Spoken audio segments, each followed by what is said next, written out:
Nayara, Maiara. Maiara, Nairana. Posso começar, então?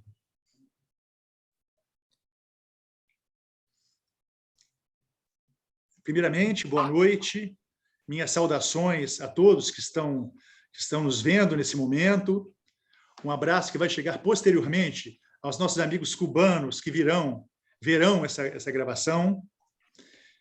Eu vinha pensando hoje, um evento como esse é como uma ilha, né? Num momento tão difícil, né, para nós todos, que desejamos, que sonhamos com a unidade do nosso continente, né, com a nossa pátria grande latino-americana, com a liberdade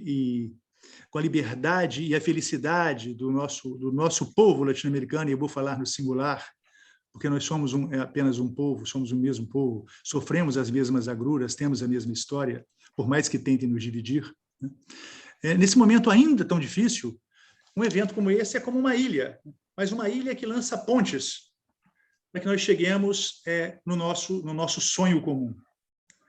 E eu fico muito sempre feliz nessas ocasiões, porque me vejo cercado, né, de companheiros de ideal, né, de companheiros de sonho e de luta, e, por sorte, pessoas de que eu sou amigo. Eu tenho a honra e o prazer de desfrutar da amizade. Mesmo as que acabo de conhecer, né, mas que já considero queridas amigas. Primeiro, lembrar, né, a todos, né, esse evento é uma promoção do RELAGE, né, a Rede Latino-Americana de Geopolítica e Estratégia, a Associação Brasileira de Geopolítica. Um evento, na verdade, capitaneado pelo nosso queridíssimo Charles Penaforte, esse abnegado, né, da intelectualidade latino-americana, a intelectualidade latino-americana comprometida com a construção da pátria grande.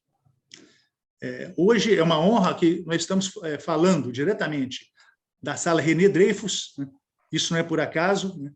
René Dreyfus, um grande intelectual latino-americano, um brasileiro nascido e formado no Uruguai, aqui no nosso INEST, criado a partir de ideias do René, junto com o nosso queridíssimo professor Eurico Figueiredo, que deu vida ao INEST, essa instituição tão importante, né, para o nosso país, tão importante para a luta, né, dos brasileiros, para nos conhecermos, né, e junto com os nossos irmãos latino-americanos avançarmos.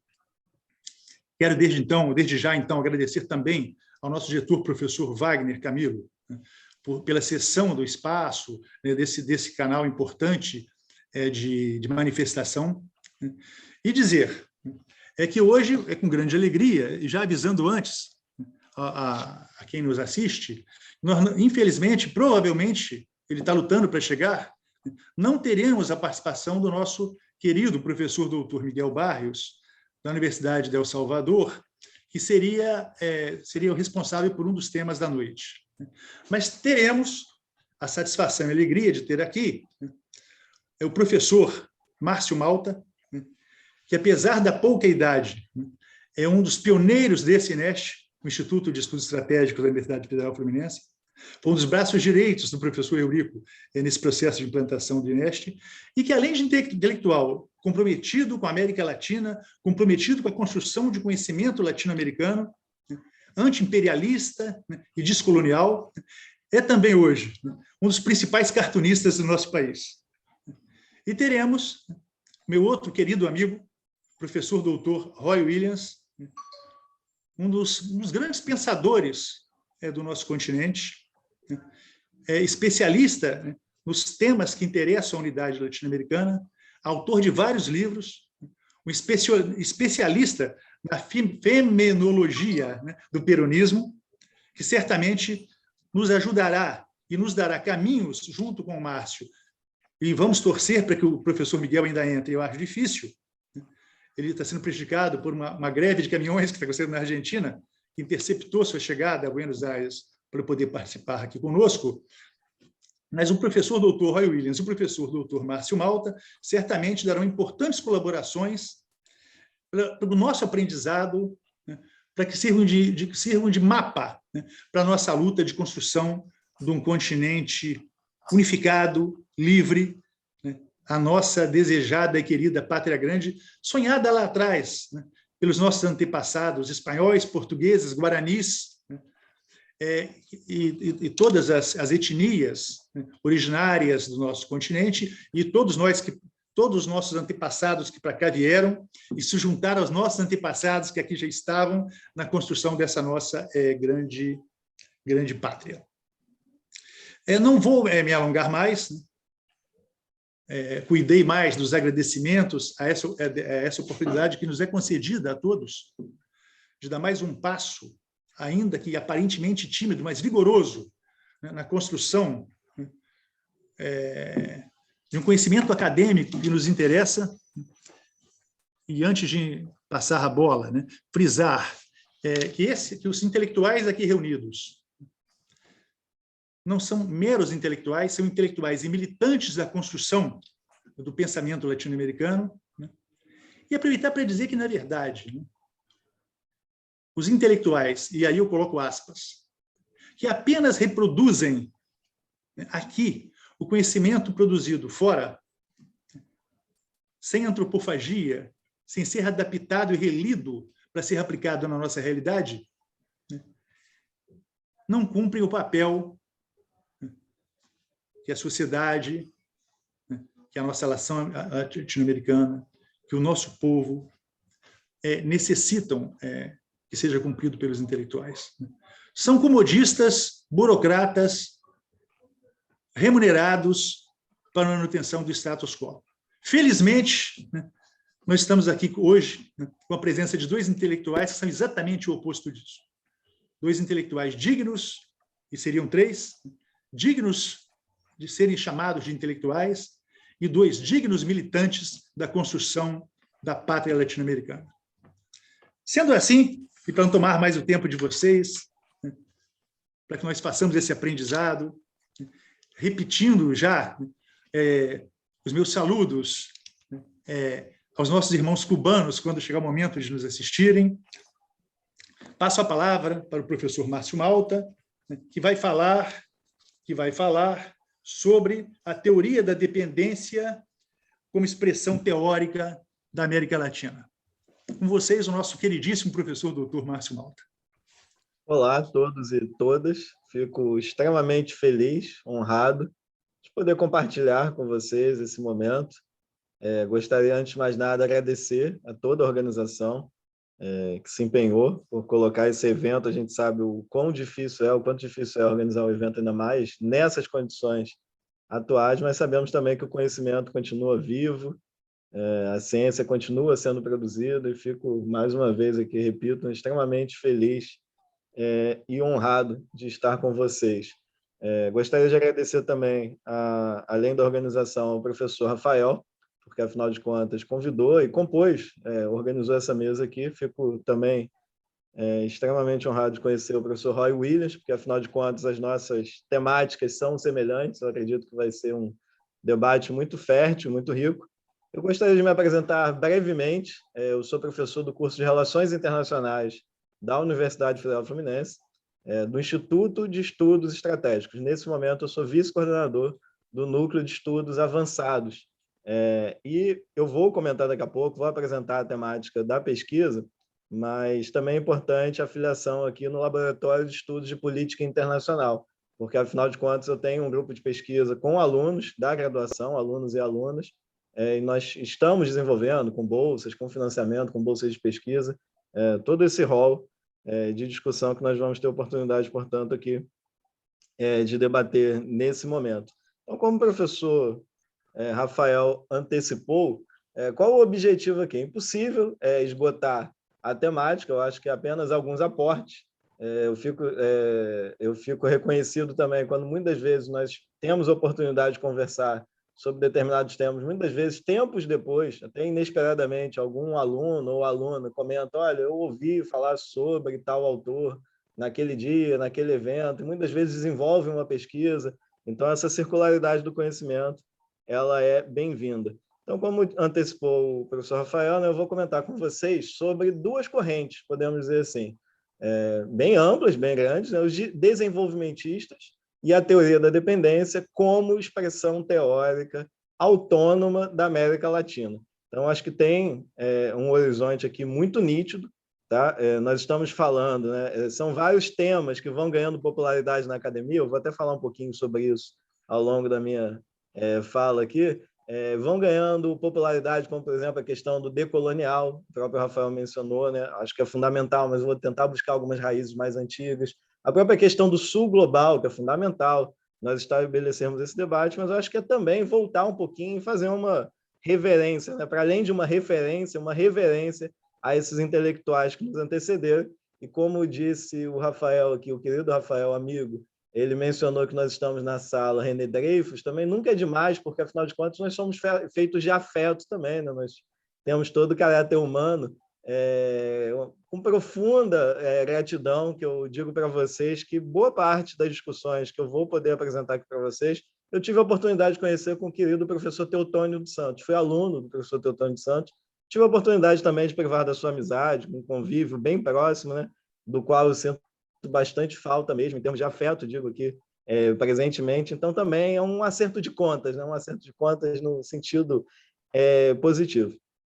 Então, como eu disse para vocês, né, a ideia, de uma forma mais global, todos vocês sabem disso, e não somente nas relações internacionais, nós temos um hábito péssimo na nossa academia, e eu posso estender para a América Latina, mas o Brasil parece que é mais forçado ainda, apenas de reprodução e de imitação de determinados cânones, principalmente esses cânones vindo dos Estados Unidos e da Europa.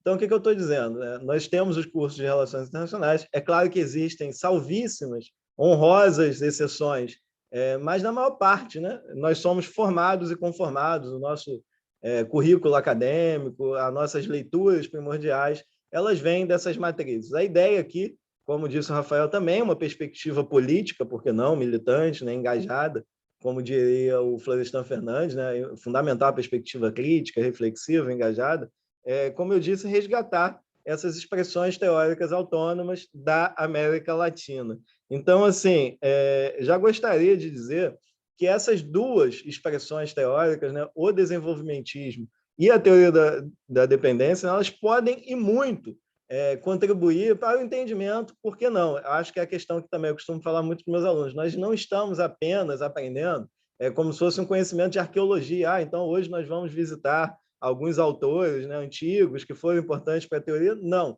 Qual o objetivo da pesquisa, de forma mais global, de forma mais genérica, e dessa temática de trabalho que eu apresento aqui para vocês? Que esses autores eles ainda podem contribuir, e muito, para que a gente possa compreender o modus operandi das relações entre os Estados nacionais. Tá? Então, acabei de citar, por exemplo, o professor Teotônio dos Santos, né, sabido e reconhecido, por exemplo, diversos desses cânones, inclusive, né, europeus, estadunidenses, eles costumam referenciar, você está aqui né, o Wallerstein, por exemplo, dos sistemas mundiais, ele costuma falar o seguinte, sem nenhum pudor, olha, tudo que eu aprendi sobre sistemas mundiais, eu aprendi com o Teotônio dos Santos.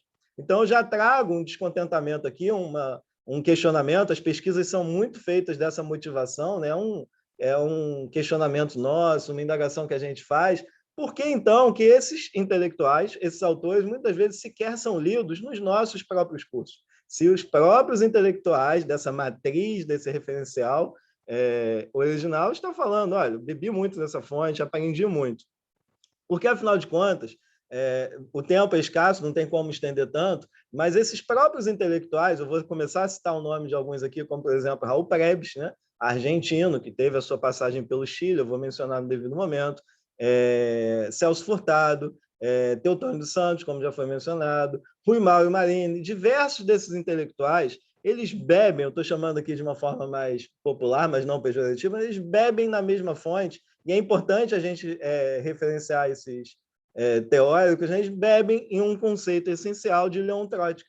Tá? Parece que na academia, o Rui Mauro Marini fala disso na sua contribuição teórica, mas parece que na academia não se pode mais falar sobre determinados temas, como imperialismo, por exemplo. Né? Você não pode denunciar determinados aspectos de funcionamento da economia internacional, que existe todo um esvaziamento, principalmente do marxismo. Então, é oportuno e fundamental que a gente reconheça um conceito essencial de Leon Trotsky, né, que é o do desenvolvimento desigual e combinado.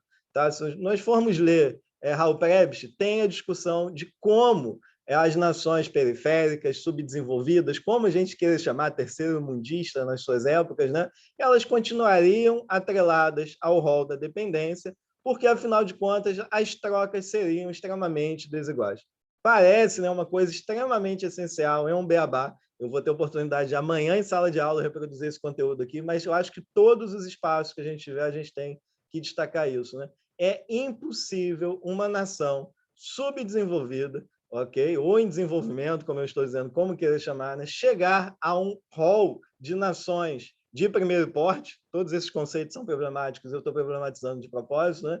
Sem fazer mudanças estruturais, ok? Então, assim, não vai ser com vias de aperfeiçoamento de economia, não vai ser através do desenvolvimento, né? Problematizando a categoria aqui de desenvolvimento também, econômico, não vai ser com ajuste fiscal para provocar os neoliberais que nós vamos chegar a esse primeiro pelotão das economias mundiais. Porque, afinal de contas, esses esforços teóricos que eu estou comentando aqui com vocês, né, eles se localizam muito oportunamente, principalmente depois da Segunda Guerra Mundial, ok? Nós temos que enxergar que essa contribuição seminal, sim, até aqui no Brasil, é um intelectual pouco comentado, né? Raul Prebisch é um intelectual pouco comentado, se deu principalmente a partir do momento que o Prebisch faz o seu relatório econômico para a América Latina em 1949, tá? É fundamental que a gente localize e identifique aqui, porque houve uma intervenção, uma atuação muito forte de Prebisch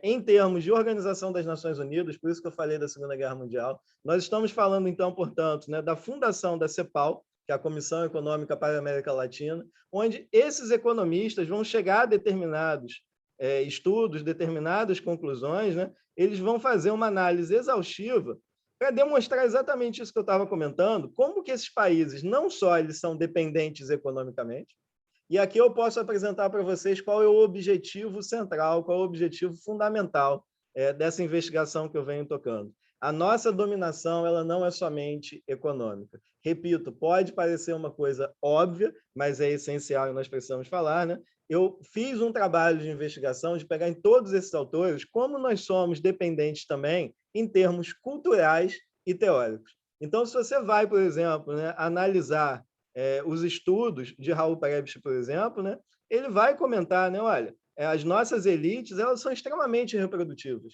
O nosso conhecimento, o nosso comportamento em termos acadêmicos, né, ele vai reproduzir em demasia.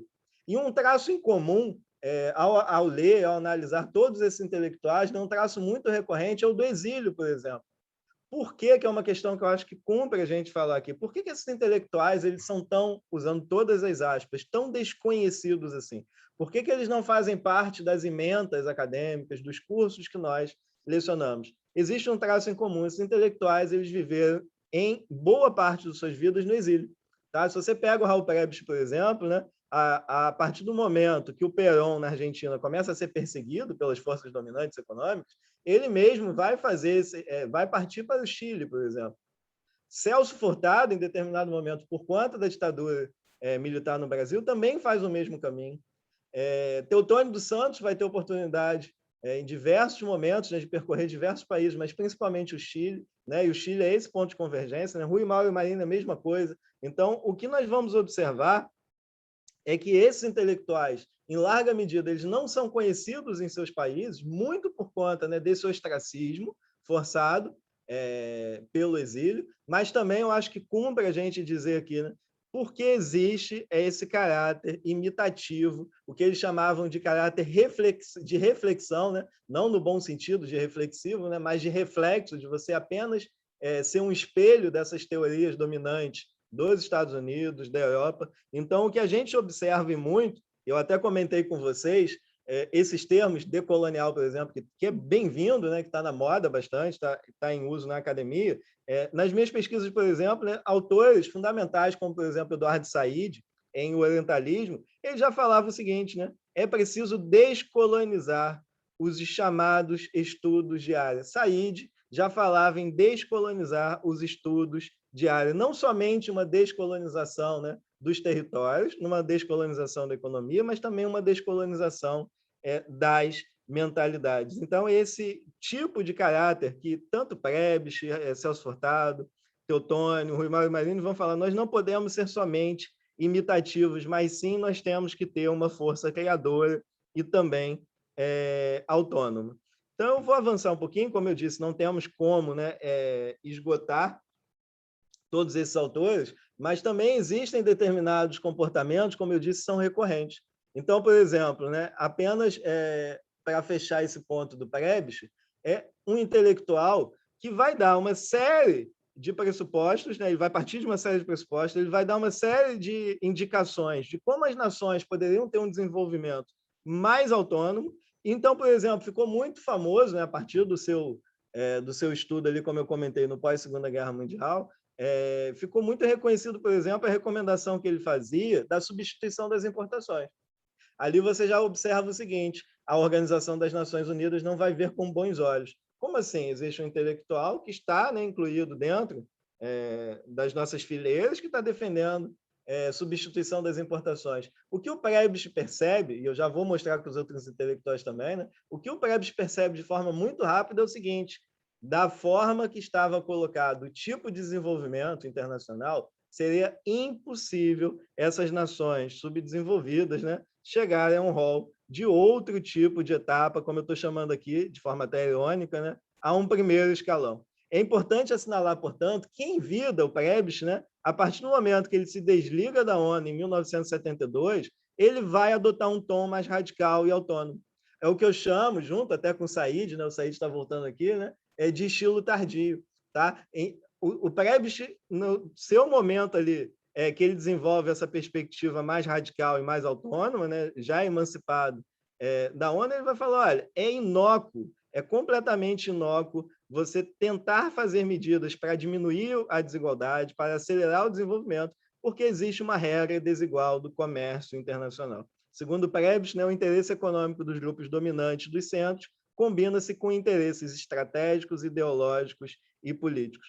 Por que eu estou dizendo que é recorrente nessa escola de autores desenvolvimentistas, e pouco se fala disso, como, por exemplo, o Celso Furtado, intelectual de primeira monta, brasileiro, também esteve no exílio, como eu falei com vocês, não só, até peço desculpa, eu estava comentando Chile, né, mas esteve na França, foi ministro da Cultura no Brasil, mas o Celso Furtado, por exemplo, é outro que já num momento tardio, já no final de sua vida, ele tem diversos documentos que ele fala, olha, eu faço um meia-culpa, eu faço um reconhecimento que da forma com que nós estávamos colocando o desenvolvimento, seria impossível o Brasil aceder a determinadas etapas, né, mais desenvolvidas e chegar a esse primeiro pelotão. E o que é oportuno dizer que eu também consegui, através da leitura atenta de Celso Furtado, a pesquisa serve para isso, né, em conjunto com os alunos, o Celso Furtado ele também assinala que nós vamos ter muitos comportamentos reprodutivos, que seria impossível uma emancipação real a partir do momento que nós não tivéssemos um conjunto de pensamentos novos. Ele fala, nós temos um comportamento de subordinação em termos de raízes culturais e históricas, e esse seria o nexo causal do nosso atraso. Okay? Então, o Celso Furtado ele também vai fazer esse reconhecimento tardio. Para fechar o Celso Furtado, né, para não esgotar e não cansar vocês, o Celso Furtado fala o seguinte, a tomada de consciência da dimensão política da situação de subdesenvolvimento constitui em si mesmo um novo e importante dado do problema. Então, o Celso Furtado falando em uma conscientização que seria fundamental. No estudo das tendências evolutivas das relações de dominação e de dependência a que nos referimos, esse dado deve merecer uma significativa ponderação. Aqui eu posso chegar quando o Celso Furtado fala uma relação de dominação e dependência. Olha, é muito comum, e afinal de contas a gente sabe, né, que na academia a gente tem muita disputa, ok? A gente sabe perfeitamente que nós estamos num campo que é extremamente concorrido, mas é muito comum em ciência você falar como se você estivesse partindo do nada, como se você não tivesse antecedentes. O que eu posso afirmar com todas as letras para vocês, até pelo fato aqui privilegiado de ter sido aluno e amigo de Teotônio dos Santos, né? A teoria da dependência, e eu analiso principalmente a teoria da dependência de caráter marxista, de caráter crítico, a teoria da dependência ela somente pode existir, passar a existir, a partir do acúmulo de reflexões desse grupo cepalino, desse conjunto de autores desenvolvimentistas. Então, essa relação da troca desigual já estava posta, já estava sendo discutido. O que nós temos é um fermento, né, muito fértil, esse conjunto de discussões em autores como Vânia Van Birra, como o próprio Teotônio, como o próprio Rui Mário Marini, uma série, uma constelação de intelectuais, né, emanando ali dos anos 60, dos anos 70, especialmente em Minas Gerais, que eles vão entender de uma maneira muito oportuna e vão influenciar de forma internacional. Eu chamo a atenção de vocês porque a gente está falando aqui de uma corrente da teoria da dependência que não tem influência somente em termos nacionais, mas sim com impacto mundial. Então, o que a gente vai observar é que esses autores da teoria da dependência eles vão tentar entender esse suposto atraso dos países periféricos. Porque, como eu disse para vocês lá no começo, não é uma pesquisa que se visa somente não, então nós estamos fazendo tautologias, nós estamos falando do passado, mas sim resgatar esses autores como autores que devem ser lidos nos nossos cursos, que devem adentrar nos nossos currículos, que eu já posso dizer para vocês que são autores pouquíssimos lidos, e até mesmo por conta não só do exílio, mas também por conta de perseguição ideológica. Né? Nos nossos centros acadêmicos, nossos cursos de pós-graduação, o próprio Rui Mário Marini, quando ele fala em crise teórica, ele vai alertar sobre esse tema. Ele vai falar, olha, o que nós observamos é que as agências de fomento, principalmente nos Estados Unidos, vão trazer determinadas temáticas, determinadas pautas. Nós vamos ser dominados com essa questão de uma mera reprodução da ordem de elementos, que nós não vamos poder ter desenvolvimento pleno. E esses autores eles não vão ser lidos, principalmente no nosso país, mas também no nosso continente, porque eles sequer vão ser editados, vão ser publicados. Somente nessa década, última década, é que começamos a observar determinados esforços de reedições em uma tentativa, né, de capilarizar e aumentar o acúmulo de leitura.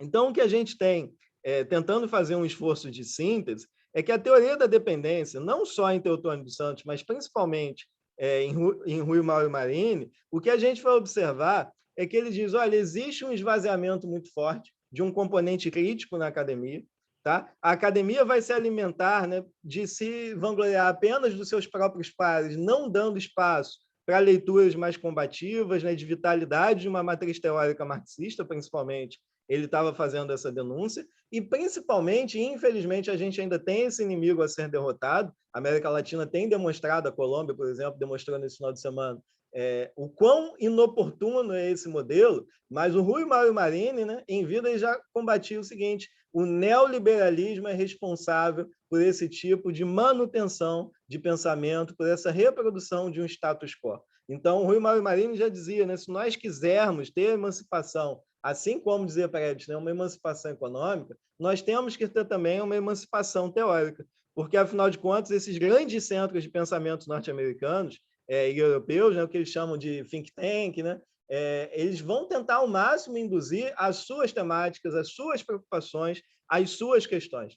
Eu não estou muito longe de concluir, mas cumpre também, afinal de contas, eu comentei com vocês, amanhã de manhã eu vou ter oportunidade, em uma disciplina de Sociologia das Relações Internacionais, de lecionar sobre José Carlos Mariátegui, né, jornalista peruano. É fundamental a gente fazer justiça, que foi um dos primeiros intelectuais e militantes ativos, né, a denunciar que nós não poderíamos ser somente imitativos. Né? O Mariátegui já preconizava, e muito, que nós temos que fazer, né, um socialismo próprio, que nós temos que ter as nossas próprias tintas, a nossa própria cara, as nossas próprias preocupações. Nós não podemos somente, né, meramente reproduzir. E o Rui Mário Marini, já praticamente chegando aqui num esforço final, o Rui Mário Marini ele vai denunciar como o neoliberalismo, olha, lá no curso dos anos 80, ele já se vangloriava, né, de plantar uma ideologia dominante na América Latina.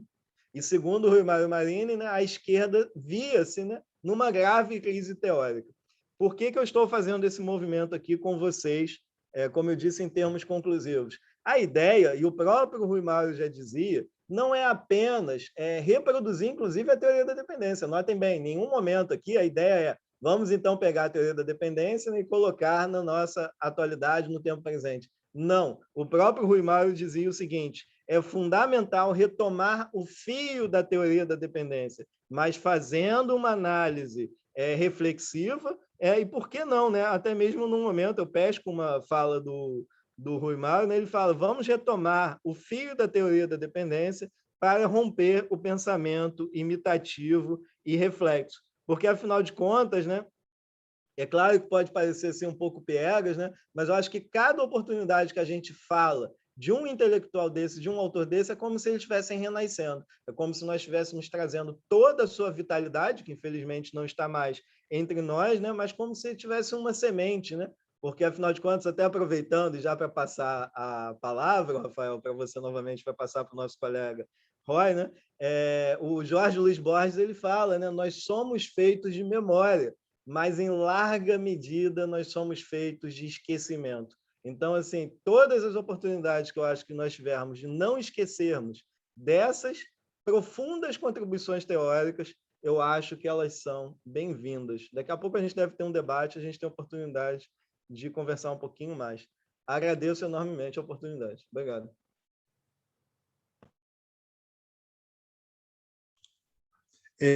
Agradecendo o professor Márcio Malta, essa brilhante, esclarecedora fala, né, que certamente vai ser muito útil para todos que nos veem e para todos nós, sobre as coisas que você disse, sobre o Teotônio, né, que eu tive também o prazer e a honra de ter sido aluno no INEST.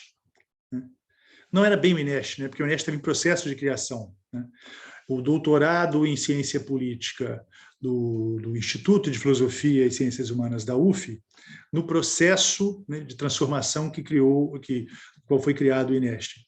Eu lembro de algumas aulas ele deu no auditório da Escola Superior de Alto Comando, né, ESEMI.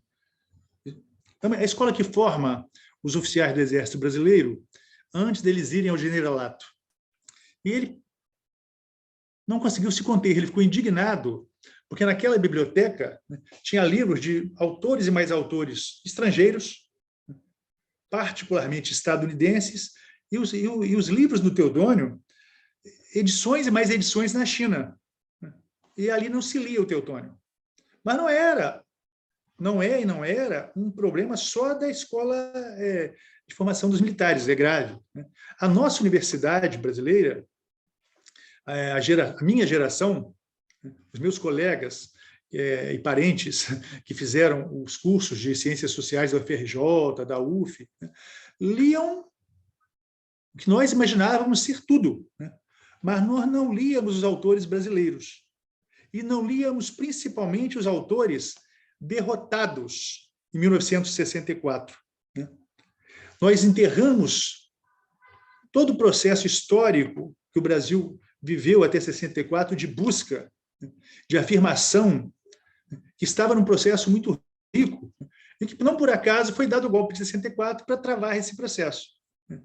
E condenamos tudo isso ao esquecimento, porque o Márcio falou do exílio, principalmente do Rui Mauro, do Teotônio, né? Eles voltam do exílio e continuam, de certa forma, exilados internamente. Os seus colegas acadêmicos, os nossos colegas acadêmicos, mas da geração deles, né? Em muitos casos, com raríssimas exceções, eu volto aí a homenagear o professor Eurico, que abriu espaço para o Teotônio no nosso INEST, né? Se negaram a abrir espaço para esses autores profundamente profícuos, como também autores mais antigos ainda, e que foram sepultados. Como Oliveira Viana, que o Márcio conhece tão profundamente, a minha geração estigmatizava Oliveira Viana. Ele é um conservador, é um autoritário, mas era alguém que pensou o Brasil, como Gilberto Freire. Esse processo de esquecimento, de sepultamento, de empurrar para debaixo do tapete, ele é altamente nocivo. Isso se verifica em aulas e palestras de intelectuais e professores que só citam autores estrangeiros, usam toda uma terminologia importada, altamente desnecessária. Em cada 20 palavras, 3, 4 são em inglês, como numa pseudo-demonstração de erudição. Então, acontece no Brasil e certamente acontece também na Argentina, não sei medir em que escala, no Uruguai, nos países vizinhos, né? Esse processo de exílio de nós mesmos. Essa semana eu estava ouvindo Raul de Barros, Paulo Moura. E estava pensando o quanto o Brasil já foi rico. O Drummond tem um poema espetacular, ele dizendo, se não me engano, o título é Já Fui Nacionalista. E dizendo isso, que o Brasil era Brasil. Lógico que nós vamos voltar a ser, né? Lógico que nós vamos voltar a ser a pátria grande, lógico que nós vamos voltar a lutar por isso, mas existe todo um processo de colonização acadêmica, intelectual, se reproduz na mídia, e que intervenções como a do Márcio, e certamente agora, né, em seguida, né, a do nosso Roy Williams, né, criador e dirigente da Cátedra Livre, Juan Domingo Perón, da Universidade Nacional de Rosário, e que também, como o Márcio, embora jovem, né, já tem uma vastíssima e profícua, eu falo jovem porque é perto de vocês, né, vocês são garotos para mim, é uma profícua produção, né, em todo um esforço que é duro. O Márcio falou em arqueologia, né, o interesse não é fazer arqueologia, mas é quase uma arqueologia. Assim como a psicanálise, né, é uma arqueologia, pode ser visto como uma arqueologia do inconsciente. Esse trabalho feito por essa pleiade, ainda pequena, infelizmente, de pensadores, intelectuais, professores, vamos chamar assim, da América Latina, que tem falado aqui nesses dias, nesse evento promovido pela Asbragel, né, e pelo Relage, né, essa pleiade de pensadores faz um trabalho de arqueologia, de trazer de volta, né, nós para nós mesmos. Né? O Villa-Lobos dizia, no momento de otimismo, foi logo depois da vitória da campanha do Petróleo Nosso, a cultura nacional se afirmando, né? Ele falando que o Brasil tinha te olhado finalmente no espelho e tinha se percebido. E tinha parado de macaquear, imitar. Infelizmente, a realidade logo em seguida trouxe um grande retrocesso. Mas é isso, né? Esse processo de olhar no espelho, de nos interpretar, nos conhecermos, nos autoconhecermos, de construirmos e reconstruirmos a partir do que havia e de projetarmos a partir disso, de fazer uma construção mais sólida, né, do pensamento latino-americano, que certamente é a proposta desse nosso encontro, de eventos como esse que eu falei, que são ilhas, né, mas que são ilhas que lançam pontes, se Deus quiser, sólidas para o futuro. Agora, o nosso queridíssimo amigo, né, e companheiro Roy Williams, né, para falar sobre os dilemas do pensamento crítico latino-americano no século XXI. Certamente temos muito a aprender com ele. Bueno, buenas noches. Yo voy a hablar en español, voy a falar devagar, mas en español. Roy, se você permite uma interferência, não precisa. Aprendi com o nosso queridíssimo amigo Andrés Rivarola Pontiliano, que somos todos da mesma nação e falamos a mesma língua e nos entendemos perfeitamente. Prosiga. Bueno, buenas noches. Bueno, muchas gracias a la presentación de Rafael. Fue un poco exagerada, pero bueno, también es un amigo Rafael, entonces tiene esa generosidad. Y bueno, ojalá nos veamos dentro de poco. Muchos saludos a Marcio por su desarrollo tan generoso de su tema, que tiene muchos vínculos con lo que voy a plantear ahora. Y bueno, a todos ustedes por estar aquí, acompañarnos, y en especial, bueno, al organizador, por quien me llegó la invitación primera, el profesor Penaforte, con quien hemos tenido el placer de trabajar, y aquí en Argentina se conoce mucho su tarea y su compromiso. Bueno, en este sentido la propuesta tiene que ver con hablar de algo muy parecido a lo que hablaba Marcio, y el dilema que tenía Marcio, que era lo relativo a una geopolítica del conocimiento, vinculada a la temática actual.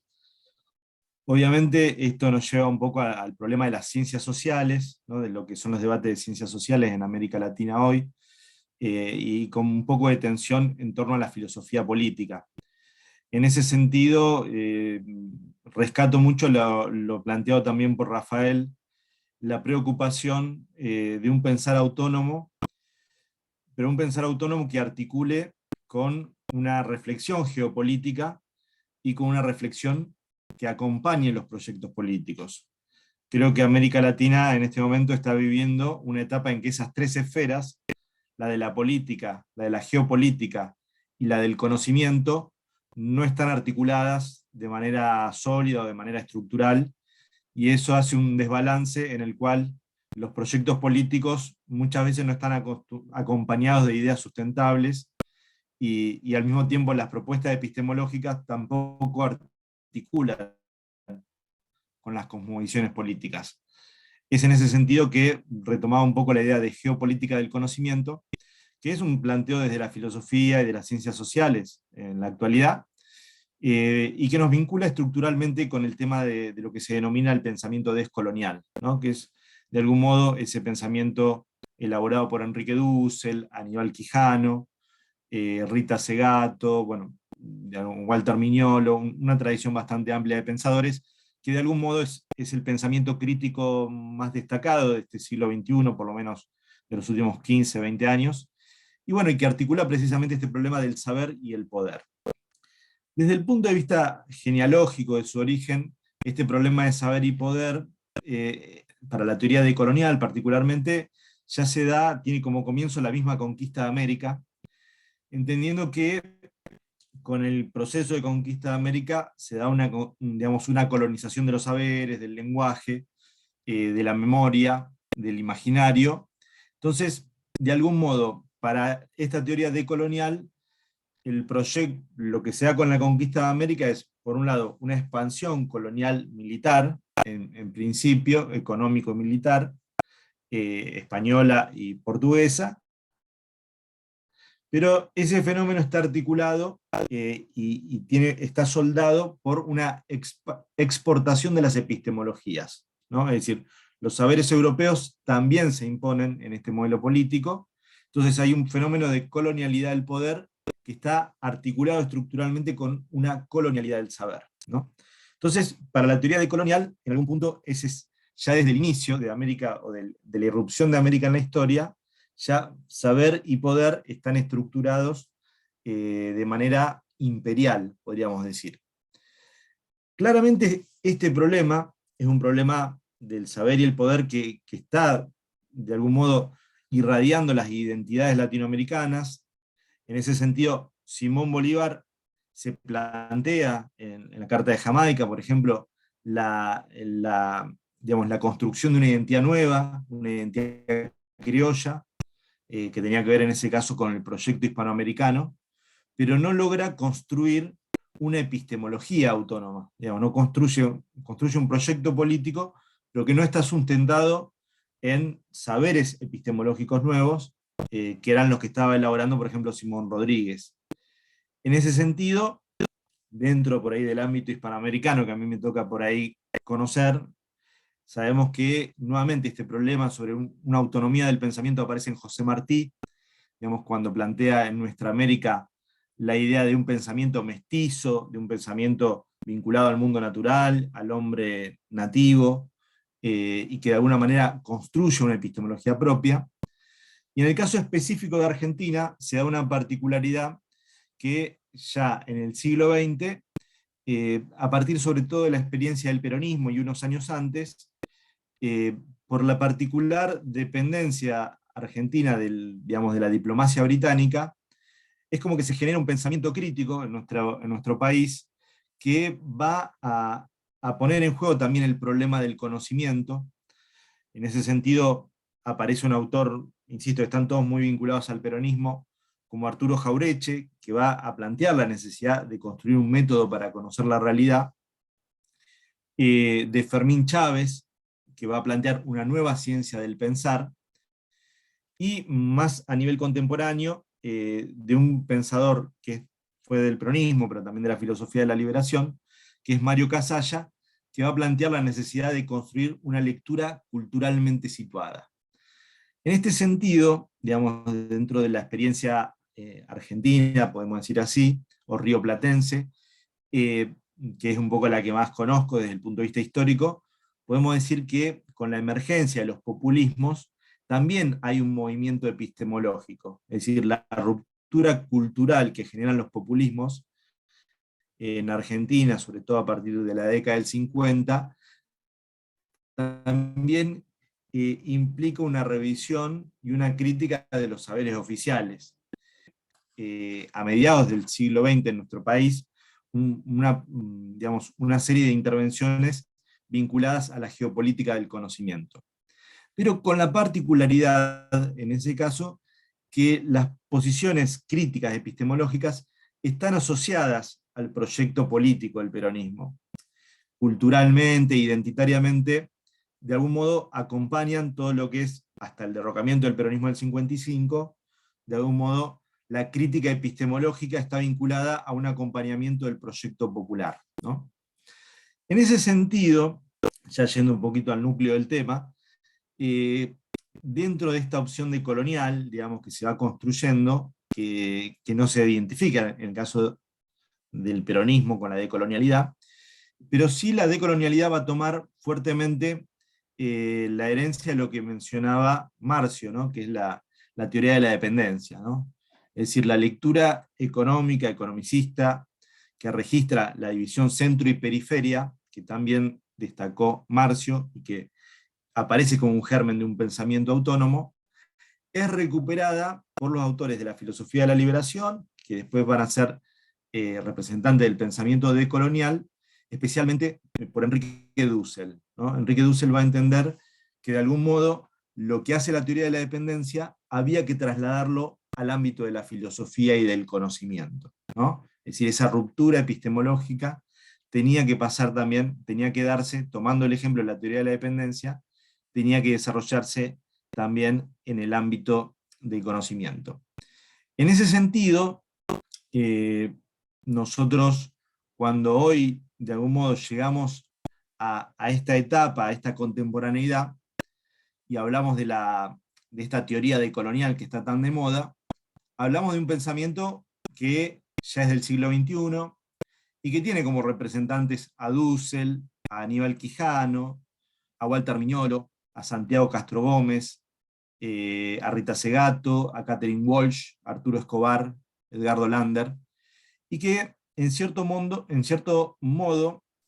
por un lado, como mencionábamos, van a hacer una crítica muy fuerte al modelo de conquista español, o sea, entendiendo español y portugués también, entendiendo que en ese proyecto se constituye el sistema mundo moderno colonial, y que ese sistema colonial de poder, fundamentalmente a partir de dispositivos raciales, va a construir un modelo, obviamente, de enajenación de los pueblos de América Latina.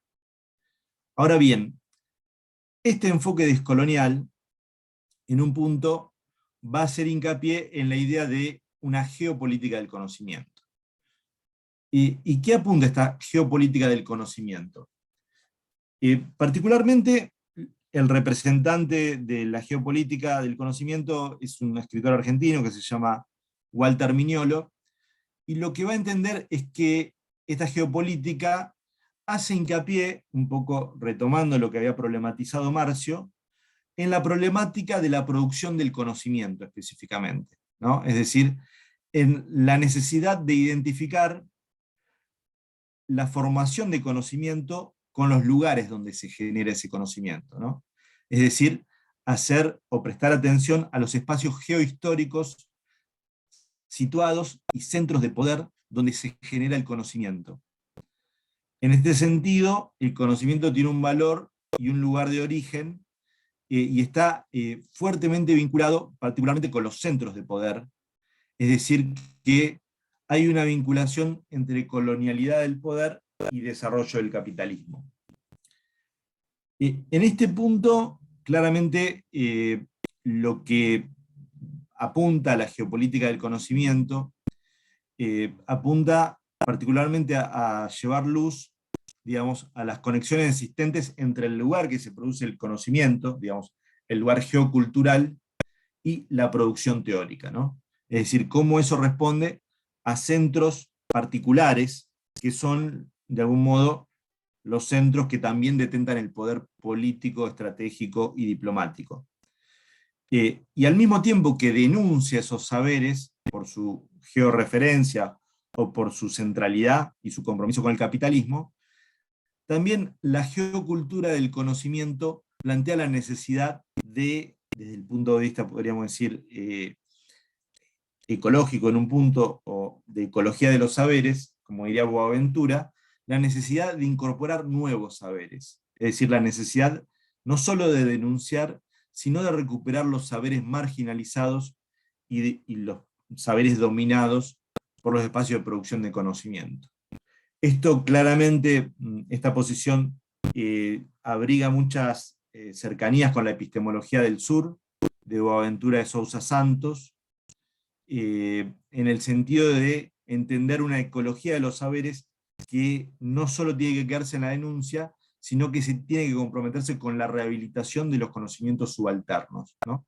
De los otros conocimientos. No solo denunciar los lugares de denunciación geohistórica del pensamiento, sino plantear por dónde van, o plantear la recuperación de lo que podríamos denominar los saberes reprimidos.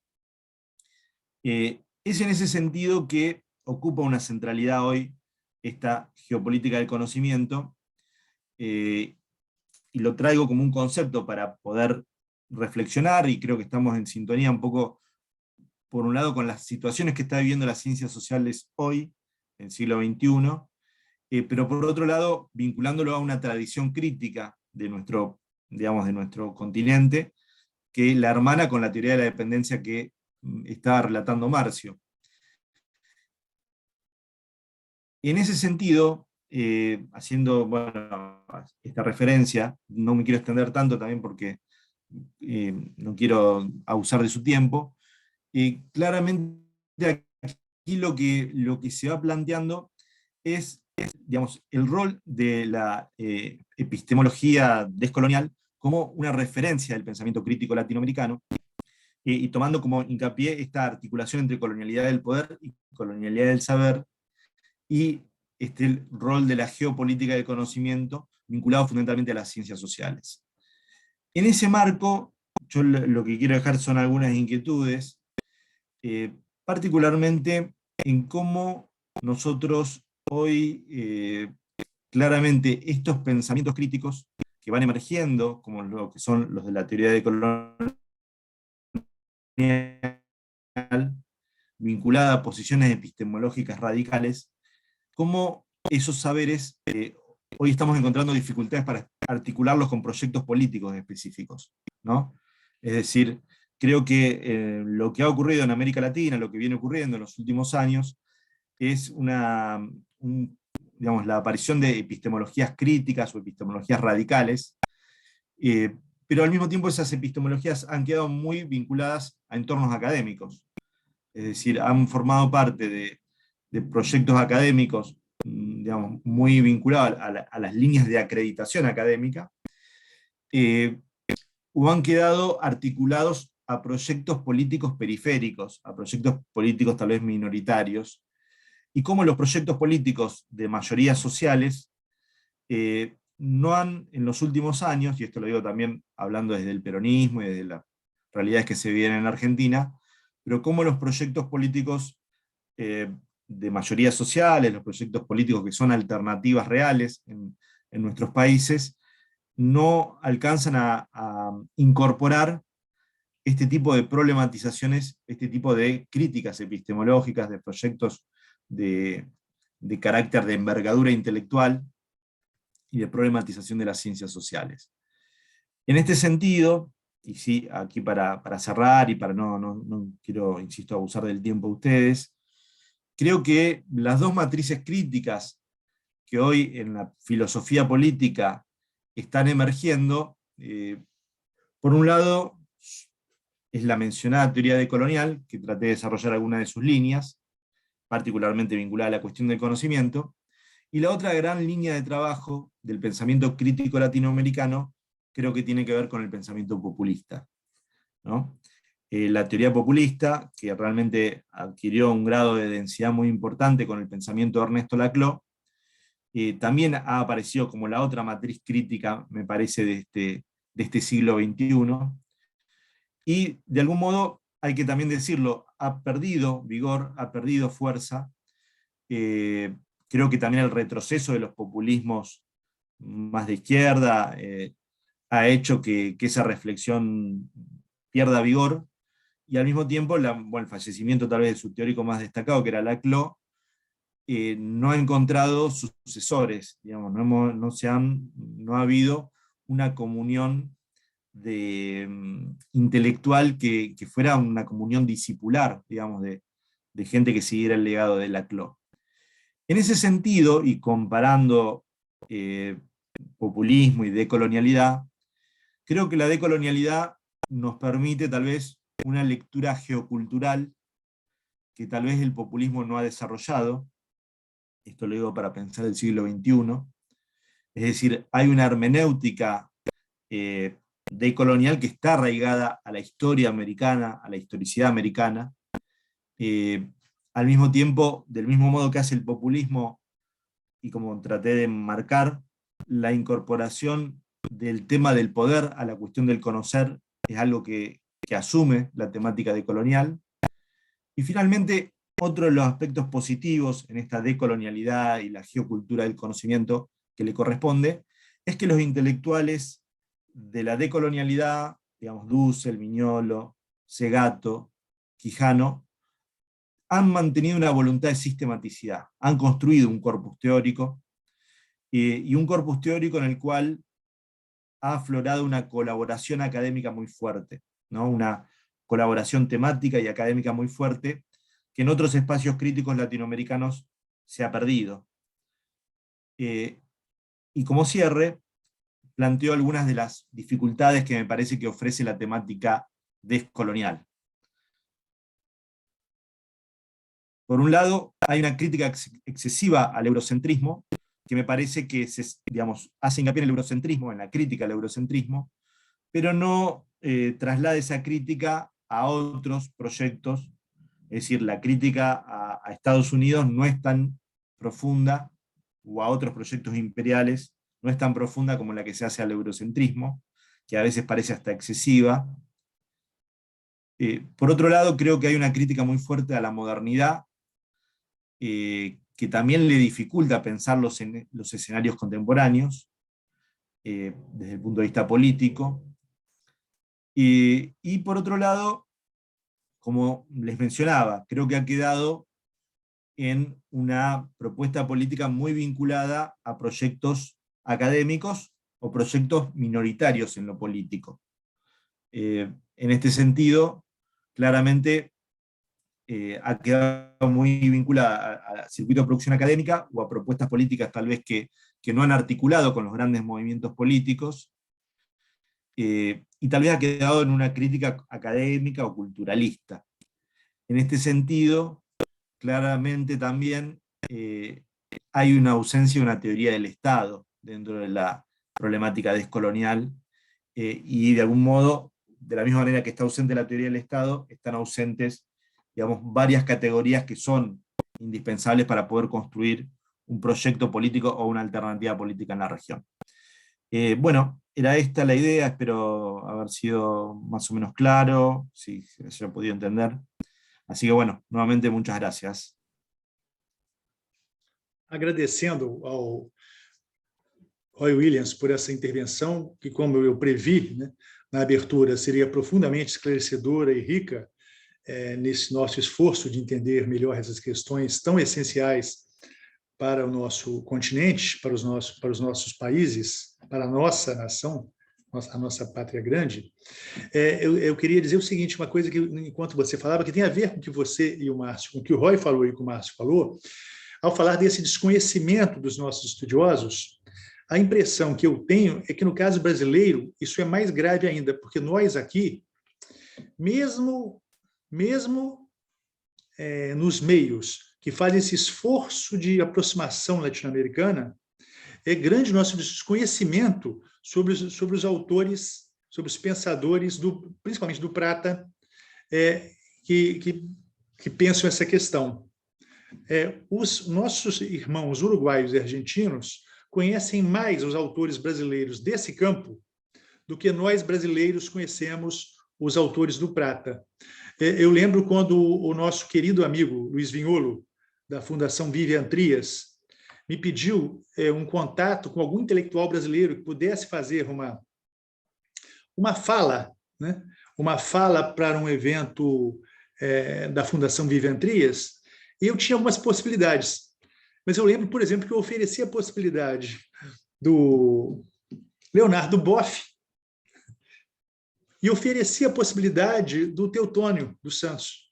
E, para meu espanto, que me considero alguém, fui aluno do Teotônio e tudo, imediatamente o Vignolo ficou entusiasmadíssimo com a possibilidade do Teotônio, nem pensou mais em outro, e foi o Teotônio, né? O prestígio que o Teotônio e outros pensadores brasileiros têm. Nós aqui mal ouvimos falar, começamos a ouvir falar em Mettol, Abelardo Ramos, né? Esses grandes pensadores no nosso continente, essenciais para que nós possamos entender isso. Eu lembro que eu me espantei muito quando, conversando com o Andrés Rivarola, eu disse que eu tinha usado o José Comblan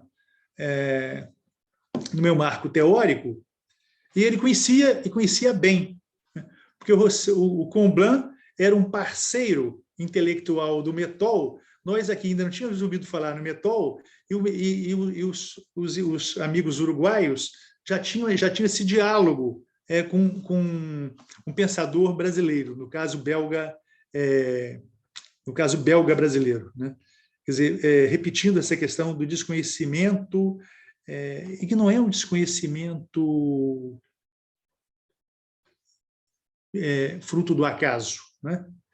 É um desconhecimento fabricado. Existem preconceitos fabricados e arraigados e necessários para a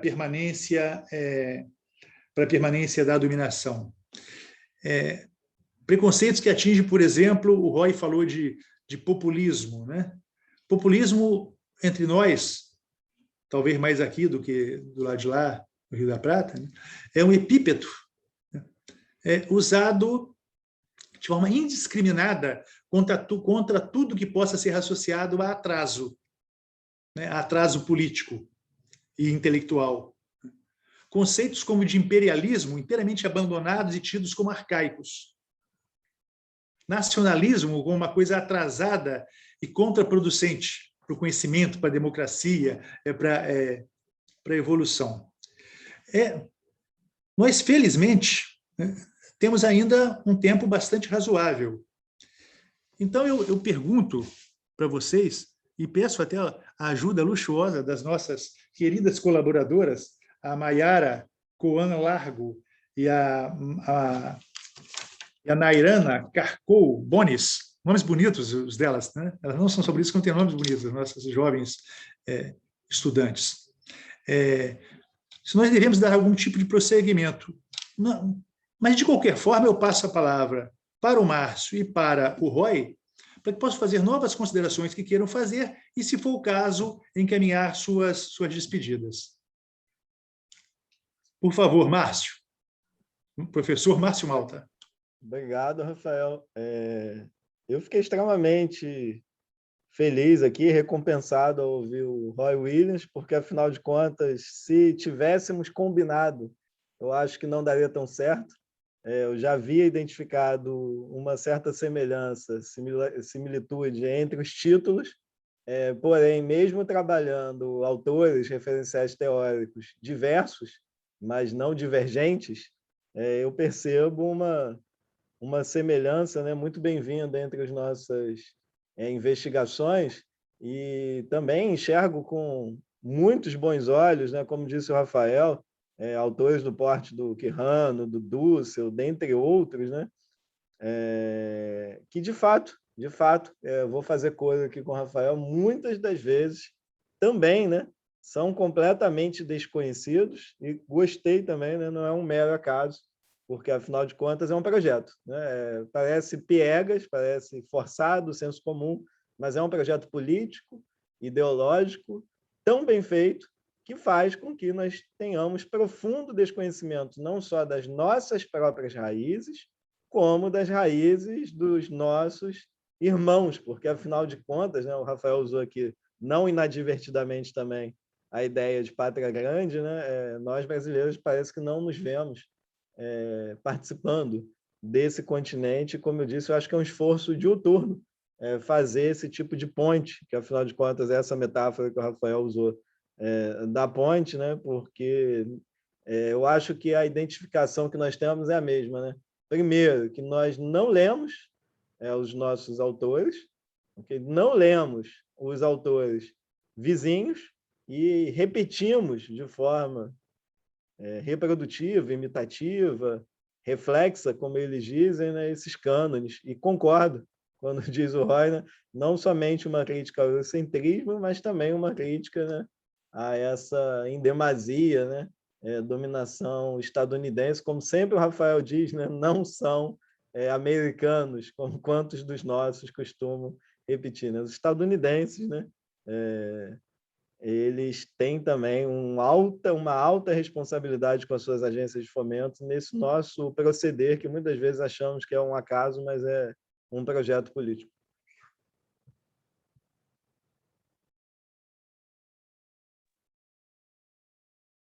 Bueno, bueno, sí, como decía Marcio, como que fueron dos palestras, dos discursos bastante similares, ¿no? Dentro de las preocupaciones que tenemos. Y bueno, creo que estos son los lugares donde va emergiendo una nueva conciencia política. Me parece que es un poco la que estamos buscando en América Latina. Es como que el continente está en una etapa de mucha incertidumbre y bueno, también me parece que hay una necesidad natural de todos nosotros de tratar de converger, de encontrarnos desde esas diferencias, tratando de construir una nueva matriz política para nuestro continente, ¿no? Que como me parece, como decía Rafael, tiene una cuota que es arqueológica, ¿no? Que implica volver a pensar nuestros pensadores y los que por ahí están suprimidos o están reprimidos por nuestra cultura, y por otro lado construir una matriz política nueva, entendiendo que ya, en cierto modo, lo que ha conducido en los destinos colectivos demanda eso, ¿no? Demanda, dentro de nuestras tradiciones, obviamente, ¿no? Pero la necesidad de construir un marco teórico nuevo, que sea un poco el marco teórico para pensar América Latina para el siglo XXI, ¿no? Y bueno, muy agradecido a todos ustedes y a Rafael, a Marcio, a Charles y a las chicas también. Agradecendo mais uma vez os dois amigos, agradeço também as pessoas que nos viram, renovo o meu abraço aos amigos cubanos que nos verão depois, a Maiara Coan Largo e a Mairana Karkoff Bonis, pelo grande apoio que nos deram, essencial. Sem a participação delas, nós não teríamos construído essa noite feliz. É uma noite feliz e ao falar, né, quando a gente, nas últimas falas, citou-se esse esquecimento, esse abandono, o abandono de nós por nós mesmos, né?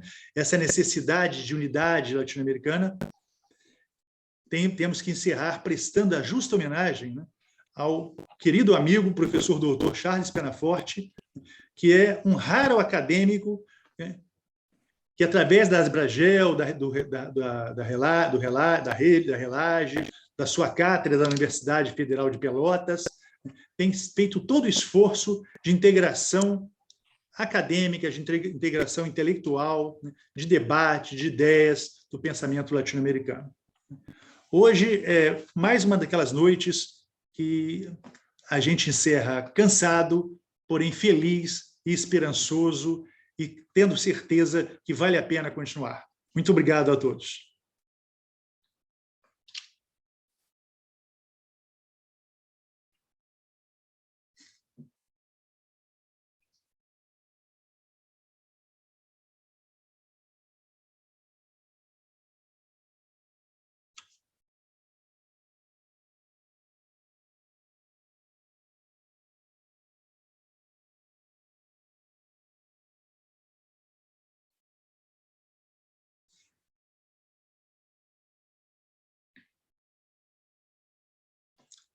Continuamos nos ouvindo? Como diria o velho Chacrinha, só acaba quando termina, né?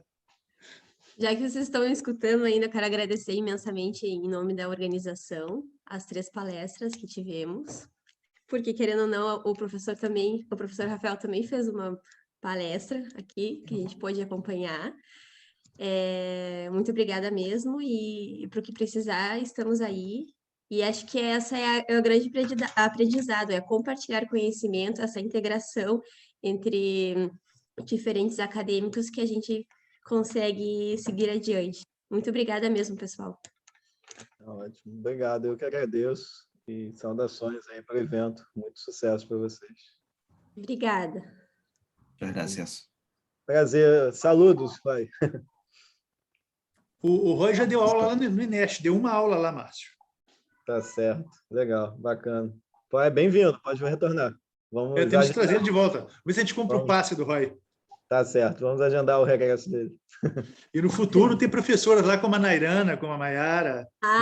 Esperamos, né? Se Deus quiser, é assim que nós vamos construir isso que nós precisamos. Tá Obrigada, certo. pessoal. Obrigada mesmo. Um abraço. Boa noite, Bueno. pessoal. Obrigado. Então, saravá para todos. Tchau, tchau.